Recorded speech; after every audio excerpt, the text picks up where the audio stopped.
it as the inflation. So it is the general rise in the price level for a considerable long period of time. So when there is a price rise, what happens to the purchasing power? Decreases. So here it is defined that inflation is a decrease in the purchasing power of money. Okay. So it is reflected in the general increase in the prices of goods and services in an economy over a period of time, means for a long period of time. So this is the meaning of inflation, which you all know. Then what do you mean by monetary policy? You know that there are different policies of the government. One is your monetary policy, the other one is your fiscal policy.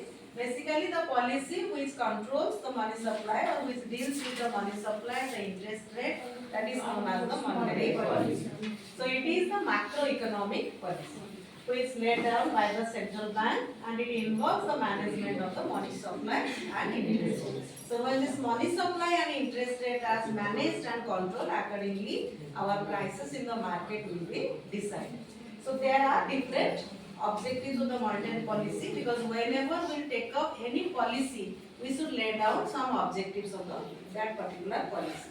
So here the monetary policy is having different objectives, but these are the four basic objectives or fundamental objective, that is to stabilize the business cycle, ups and downs, your recession, inflation, your deflation, all these things come to provide reasonable price stability, because if price instability will be there in the economic system, people will lose confidence from the monetary system. They will lose confidence in the market system. Then what will be the price level in the future? There will be so much of uncertainty and chaotic situation in the economy. So therefore, this is considered as the most vital objective of your monetary policy, that is to provide reasonable price stability.